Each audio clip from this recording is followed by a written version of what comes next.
Oi, pessoal, tudo bem? Hoje eu vou falar aqui um pouco para você sobre investimento, né? O que é investimento? Investimento é algo que eu quero que faça com que eu aplique renda, né? Aumente em quantidade. Por exemplo, se eu aplico R$ 100, eu quero que daqui a um tempo esses R$ 100 se transformem em mais que R$ 100, né? R$ 101, R$ 110, R$ 200. Se eu aplico, por exemplo, em dólar, se eu quero investir dólar, eu quero que esses US$ 100 que eu aplique, daqui a pouco sejam US$ 101, US$ 110. Esse que é o objetivo. Ah, mas e se eu colocar o dólar embaixo do colchão, por exemplo, e comparar ele com o real, não com o dólar em si? É um investimento? Não deixa de ser, porque o meu objetivo inicial não era aumentar o meu valor em dólar, era aumentar meu valor em reais, por exemplo. Então, se o dólar se valorizou em relação ao real, acabou sendo um investimento para mim. Mas se eu quisesse pensar só em dólar, então não seria um investimento, porque simplesmente eu ia continuar com os mesmos US$ 100. Então eu não investi, na verdade. Então, seguindo dessa linha, existem hoje, sempre existiu, né? São duas formas de investir: ou na renda variável ou na renda fixa. Na renda fixa, existe uma chamada taxa de retorno, que ela vai ser fixa. Então, se você investir 100 aplicando a 10%, em um ano, daqui a um ano você vai ter R$ 110. Já a renda variável, ela não tem essa taxa fixa de 10 ou 20%. Ela é uma taxa variável. Então vai depender de como você entra, o momento que você entra, se você entrou no momento de alta, de baixa, se você entrou na ação correta, na ação errada, no momento que o mercado está na euforia, ou no momento que o mercado está pessimista. Então tudo varia. E hoje eu vou mostrar um pouco mais dessa parte aí da renda variável direcionada a ações. Quando uma pessoa entra no mercado de ações, ela pode entrar numa ETF ou num índice, né? Que, por exemplo, aqui seria o nosso índice do Brasil, é o Ibovespa, né? O índice da Bolsa de São Paulo. Aqui mostrando a variação dele nos últimos 5 anos, né? Em 2016 ele estava a 40.400. Ele bateu a quase 120 mil agora em janeiro desse ano, né? E devido à pandemia ele chegou a cair 63 mil, 66 mil ali. Já deu uma recuperada, está em 85 mil. Esse seria o índice, é uma mistura de ações, né? É um bolo lá que tem vários ingredientes, várias ações. Algumas podem ser empresas boas, outras nem tanto, mas elas estão todas dentro do índice. Se você entrar pelo índice, você vai estar na média do mercado, né? Agora você também pode investir em ações diretamente, né? Investindo em ações, aí o risco pode ser um pouco maior, dependendo da forma que você invista, né? Só que a chance de ganhar mais também é maior, né?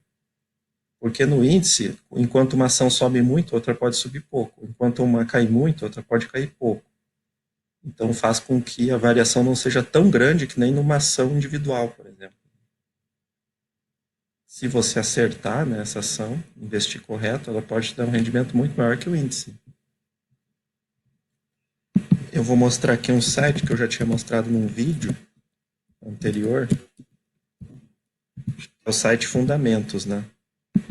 É um site interessante para quem está iniciando, porque ele vai te ajudar a selecionar as ações. Ele vai ser um filtro inicial, porque primeiro você vai ter que fazer um filtro, né? Esse filtro fundamentalista, que chama. Aí você vai selecionar das 400 ações que tem na bolsa hoje, vão sobrar lá umas 10, 5, 10 aproximadamente. Depois que você selecionou, aí você vai pegar essas 10 e vai fazer uma análise mais aprofundada, para investir em duas, três ou quatro, né? De acordo com o dinheiro que você tem. Então, ó, primeiro passo aqui, a gente entra numa busca avançada, né, por empresa, e aqui vão ter os limitadores, né, que são os indicadores fundamentalistas. Preço por lucro, né, que nada mais é que a cotação atual dela pelo lucro que ela teve no último ano. Geralmente esse valor, um valor bom para preço por lucro, é variável também, né, porque é renda variável. Se o preço por lucro está muito alto, o mercado está entendendo que aquela empresa vai ter um crescimento do lucro muito grande. Senão esse preço por lucro não estaria tão alto.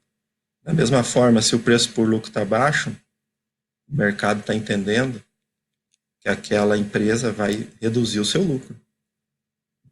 Porque um preço por lucro justo seria um pouco acima do que retornaria, por exemplo, uma renda fixa, né? Porque na renda fixa você praticamente não tem risco.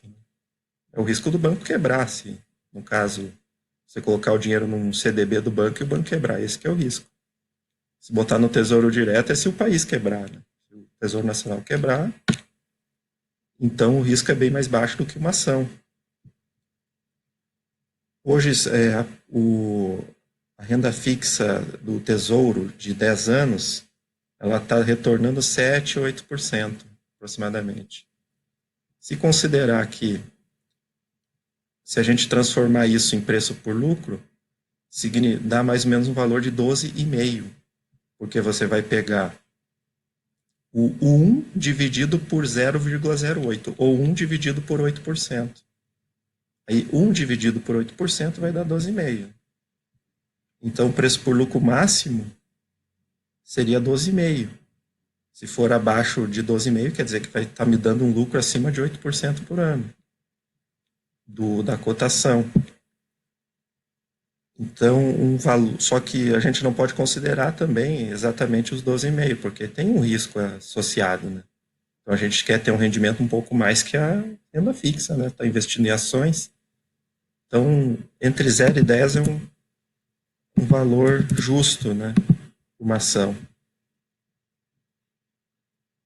O preço por valor patrimonial é por quantos valores patrimoniais eu estou comprando aquela ação. Toda empresa tem um valor patrimonial. É seu ativo menos o passivo. É tudo que ela tem diminuído, descontando toda a dívida que ela possui, né? Esse é o patrimônio líquido dela. Se ela liquidar hoje, ela seria liquidada, a princípio, pelo patrimônio líquido. Então, não compensa muito comprar empresas também muito acima do patrimônio líquido, porque a gente está criando uma grande expectativa que ela vai crescer muito, né? E expectativas altas podem fazer a pessoa quebrar a cara, né? Então, um preço bom, um fator bom para esse preço por valor patrimonial seria entre 0 e 1, 1,5, né? Vamos colocar 1,5, 1,5, para não ser tão otimista com a empresa, né? Dividend yield é quanto de dividendo ela distribuiu no último ano, né, em relação à cotação atual. Então, eu coloco alguma coisa que ela distribui pelo menos 1% sobre a cotação, para dizer que a empresa distribuiu, né? É bom uma empresa que distribui, né, naturalmente, dividendos.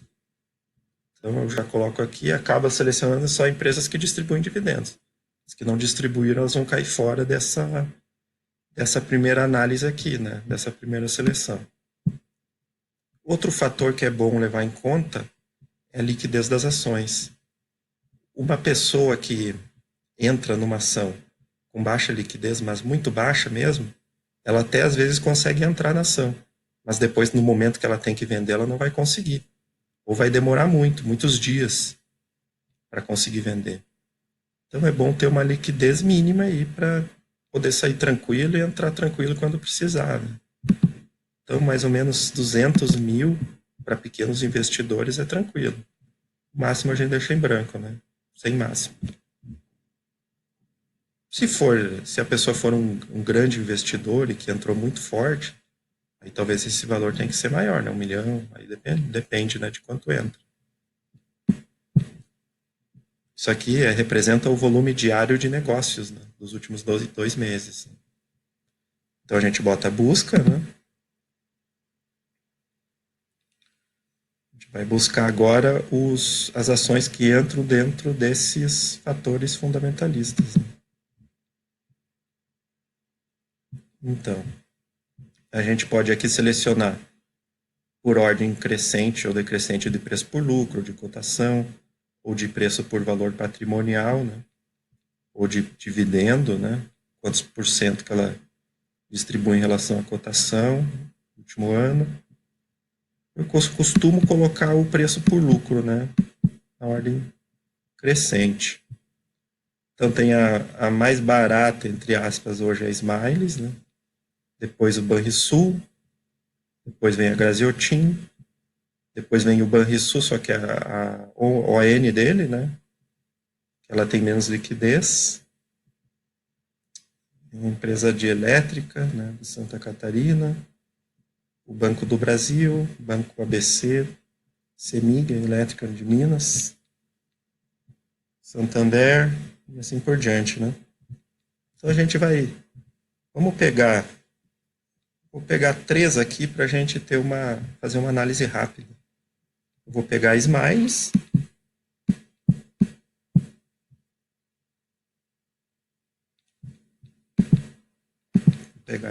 né?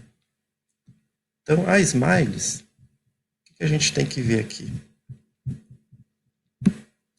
É uma ação que vem caindo, né, por causa do problema também da aviação, né, do coronavírus, caiu muito, né, nos últimos 12 meses. Ela está com preço por lucro baixo, né, muito baixo, né, 2,84. Lembra que o nosso índice lá está entre 0 e 10, né? Ela está num 2,8, baixo. E o preço por valor patrimonial está 1,22. Não está tão baixo assim. Quer dizer que provavelmente antes ela estava sendo vendida a muitos patrimônios líquidos, né? Porque se ela caiu 70%, ela estava sendo vendida a uns 4 patrimônios líquidos há pouco tempo atrás, né?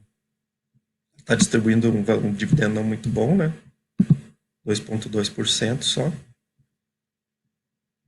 Os primeiros índices, os indicadores fundamentalistas que é bom olhar, são esses dois aqui, ó.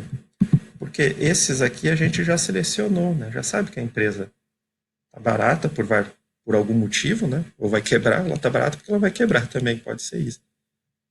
Porque esses dois aqui são os fatores que indicam quanto barata ela está, né? Em relação ao lucro e em relação ao valor patrimonial. Agora tem 2 fatores que indicam a solidez dela. O quão sólida essa empresa é financeiramente. É a liquidez corrente e a dívida bruta sobre o patrimônio líquido. A liquidez corrente é quanto de dinheiro que ela tem em caixa hoje para fazer frente a seus custos, suas dívidas, no prazo de 1 ano. Então, se ela está acima de 1, quer dizer que ela está tranquila para pagar todas as dívidas que ela tem até 1 ano. Ela tem 70% a mais em caixa. A caixa dela aqui, as disponibilidades, né? É R$1 bilhão, né? 1 bilhão e 100. E ela não tem dívida bruta, então. O que acontece aqui em relação à dívida bruta e patrimônio?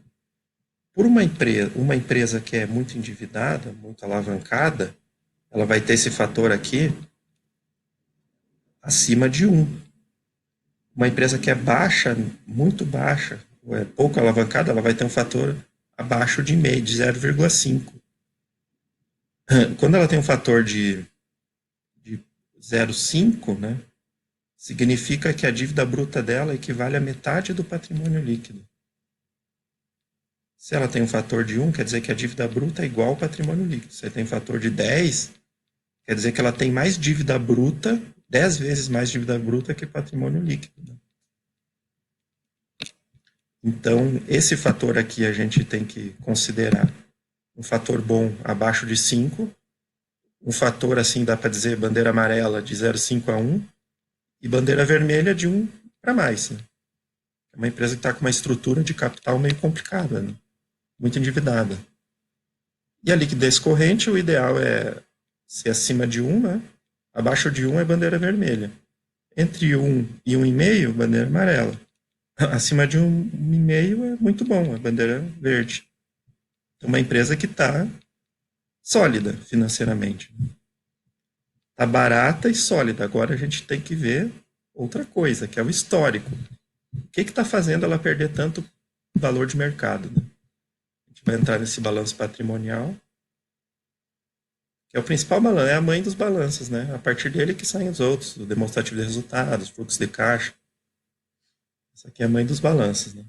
A gente vai ver o ativo, o passivo e o patrimônio líquido, né? O patrimônio líquido, que é o primeiro que olha aqui, ele está crescendo, né? E a dívida líquida, no caso, está ficando cada vez mais negativa, quer dizer, cada vez mais dinheiro em caixa, em relação à dívida bruta dela. Então, ela está aumentando o dinheiro em caixa, não está se endividando, está aumentando o patrimônio líquido, né? E o ativo, consequentemente. Né? Então, aqui não está demonstrando o problema.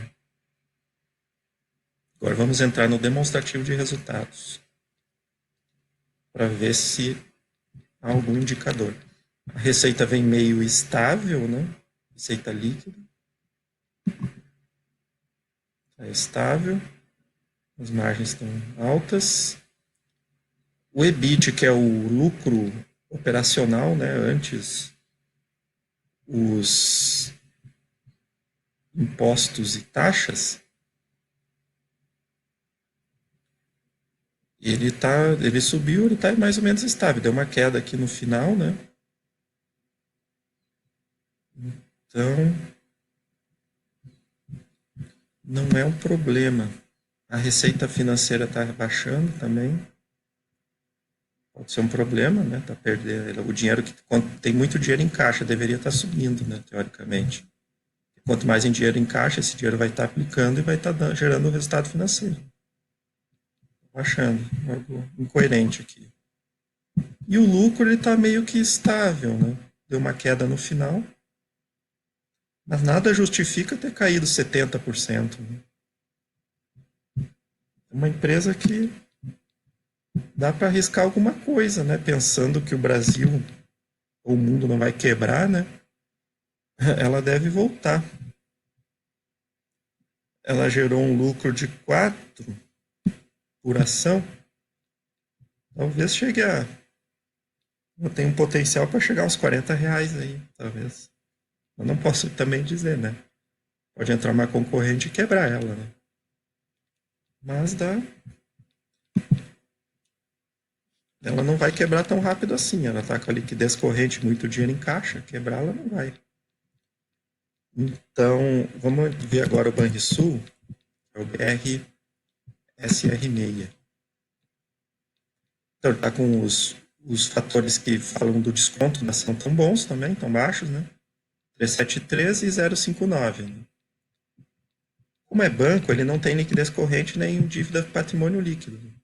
Banco a gente cuida muito o ROI. O ROI é o retorno sobre patrimônio líquido. O banco tem que ter um ROI acima, de preferência acima da renda fixa, né? Acima do tesouro, da Selic.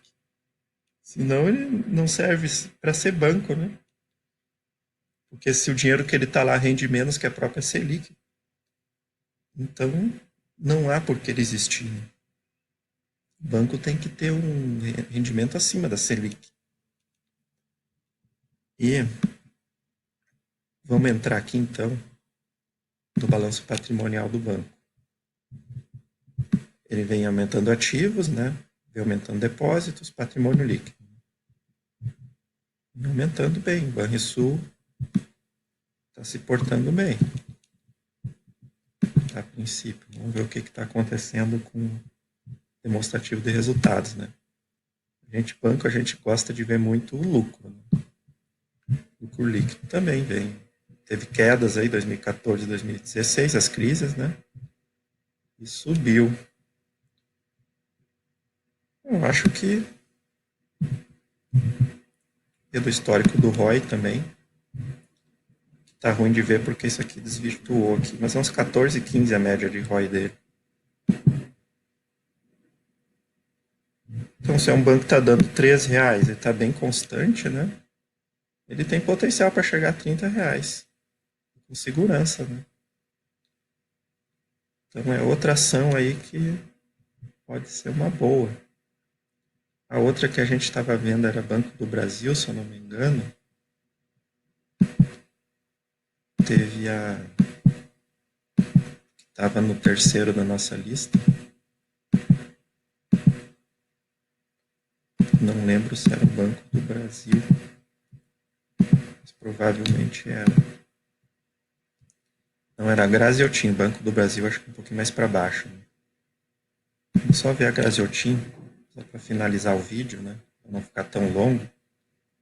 A Graziotin, ela está parecida, né, com o Banrisul nos fatores, nos indicadores fundamentalistas de preço, né? Em relação a lucro e valor patrimonial. Ela tem uma liquidez corrente de 2, que é muito boa, né? Acima de 1,5 já é bandeira verde, então fica tranquilo. Não tem dívida. Sólida, né? Muito sólida a empresa. E tá barata. Vamos ver se tá barata devido a um lucro não recorrente, né? Pontual, ou se realmente tá barata. Né? Então, ela vem subindo o patrimônio líquido, né? Vem mantendo mais ou menos, perdeu um pouco o dinheiro, deve ter investido em alguma coisa, e voltou a crescer um pouco o dinheiro da caixa, em caixa agora. Demonstrativo de resultados, ela vem crescendo a receita líquida, né? O lucro antes de impostos e taxas está mais ou menos estável, né? O lucro operacional dela. Na verdade, isso aqui é após amortizações também. Consideradas amortizações aqui. Senão seria o EBITDA, o EBITDA. Aí o EBITDA é antes das amortizações. Aí realmente é o fluxo de caixa. Esse aqui não é o fluxo de caixa, não. Esse aqui é após as amortizações, depreciações. O resultado financeiro subiu muito, ela teve um ganho financeiro. Eu não vi o resultado dela, não vi o demonstrativo, né, dela do último trimestre. Por que ela teve esse ganho aqui de uns 30 milhões aí acima da média de resultado financeiro? Então impactou o lucro, né? Impactou o lucro em 30 milhões, pelo menos. Parece que impactou até mais, né? Então, é um resultado não recorrente aqui. Então, a gente tem que meio que desconsiderar ele.